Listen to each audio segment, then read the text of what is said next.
Bienvenue à vous. Donc nous voilà, nouveau sur une nouvelle vidéo. Donc suite aux demandes qui m'ont été faites, je vais tenter donc de répondre un petit peu, encore une fois de manière très succincte, vu que ça va être un sujet quand même relativement complexe, à la demande qui m'a été faite. Donc à savoir de parler donc des avantages de l'activité en fait hypnose, mais aussi de ses champs d'application. Alors j'ai décidé d'abord de vous parler un petit peu des champs d'application parce que je pense qu'aujourd'hui cette activité se démocratise énormément et s'implante dans des secteurs divers et variés. Pardon.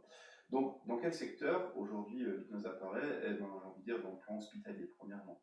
Donc, l'hypnose aujourd'hui permet d'accompagner certains accouchements, permet également de s'installer dans la chirurgie. Donc, récemment, il n'y a pas très longtemps, on a pu assister par vidéo donc à une opération en fait, de corde vocale où la personne était en interaction avec finalement le chirurgien, où elle racontait sa vie, donc parfaitement finalement lucide, et se faisait opérer donc à vif, parfaitement impressionnant. Je vous invite en fait à se voir chez ce type d'expérience pour voir un petit peu.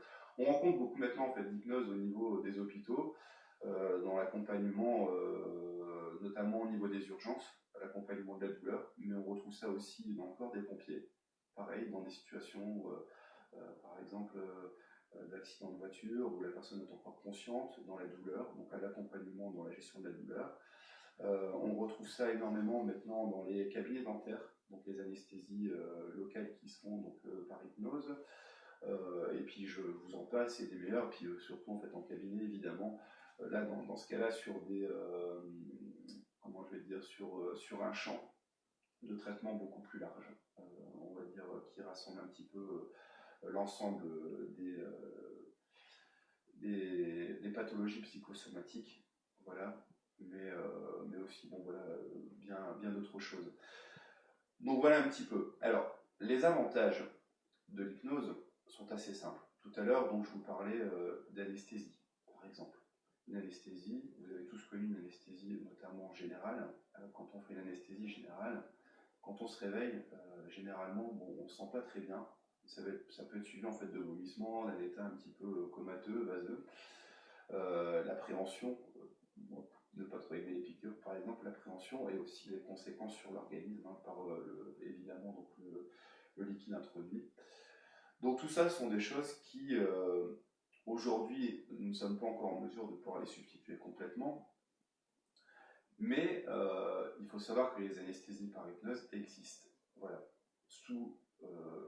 Quand par exemple un hôpital est en mesure de proposer ses services, sous l'accord du patient et ainsi de suite, donc, on peut en fait envisager en fait des anesthésies sur certaines formes de chirurgie, pas toutes évidemment, et donc permettre donc, de faire vivre donc, ces chirurgies en fait aux patients. Alors, quand c'est fait, ce qui est intéressant, c'est que le patient, quand il sort de son état d'hypnose, eh ben, tout simplement, il sort et il peut rentrer chez lui. Alors pourquoi? Parce que sa notion de douleur, elle est canalisée et il n'y a pas d'effet secondaire. Donc il n'y a pas de vomissement, il n'y a pas d'effet comateux, il n'y a rien de tout ça. C'est ça qui est intéressant. Il n'y a pas d'appréhension au préalable et il n'y a pas de conséquences sur l'organisme. Alors ça, je pense que quand même, ça reste très intéressant. Maintenant, une autre fourchette, je vais parler un petit peu justement un peu de la partie psychosomatique. Alors la partie psychosomatique, c'est un répertoire qui est extrêmement large et varié. Donc à savoir tout ce qui va être enclin au stress, à la déprime, la dépression, les insomnies, les problèmes, je passe dans des domaines complètement différents, des d'énurésie chez les enfants, des problèmes d'addiction, des TOC, des problèmes de deuil, et puis j'en passe et des meilleurs. Des gestions du comportement, des comportements, je veux dire, par rapport à la nourriture, des problèmes d'estime de soi, donc sur la confiance en soi, de la santé. Bon, bref, on est vraiment dans des schémas et des cheminements qui sont extrêmement variés. Alors ici, c'est pareil. L'outil hypnose va permettre, comme j'ai déjà expliqué sur d'autres vidéos, d'altérer et de modifier la représentation que vous en avez. Vous désactivez ou transformez la partie émotionnelle donc de cette situation. Et donc de modifier de manière durable et à long terme cette représentation que vous aviez, donc de pouvoir modifier, donc encore une fois, ce petit problème. Voilà, ou ce plus gros problème, ça dépend en fait un petit peu de la raison pour laquelle vous êtes venu.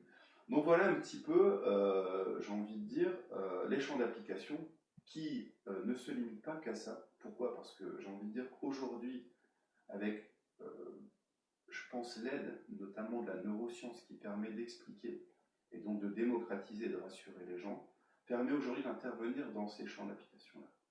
Mais ne se fermons pas à ça parce que l'hypnose est un outil qui, à mon sens, devra accompagner chacun d'entre nous au quotidien. C'est un outil indispensable. Parce que votre subconscient a une force et une compétence et une capacité qui dépassent, croyez-moi, bien plus que ce que vous pouvez concevoir à l'état d'aujourd'hui. Parce que tout simplement, c'est votre subconscient. Donc voilà un petit peu. Donc les champs de compétences, pour moi, sont amenés en fait à se développer. Pour moi, l'hypnose sera amenée obligatoirement à se développer parce que justement permet de pouvoir régler dans certaines mesures et permet et souvent dans certains cas de pouvoir modifier complètement et donc de pouvoir substituer donc des traitements qui sont lourds et qui ont des conséquences donc à court, moyen ou long terme sur l'organisme, le métabolisme, mais aussi donc permet de pouvoir amener à résoudre des problématiques. Là je parlais de la chirurgie ou des douleurs chroniques, hein, ce que j'ai passé tout à l'heure, dans des cadres beaucoup moins traumatisants et d'accompagner de manière plus soft et sans effet secondaire l'individu. Donc je pense que c'est pas dans cette vidéo finalement que je vais réussir à synthétiser tout ça parce que c'est extrêmement large, c'est extrêmement varié. Mais encore une fois, si maintenant vous avez des exemples, des questions spécifiques donc à demander, en fonction de mon expérience et en fonction de mon peu de savoir, j'ai envie de dire, ben, je m'efforcerai de répondre au mieux finalement à vos attentes et à vos questions. Voilà, je vous laisse.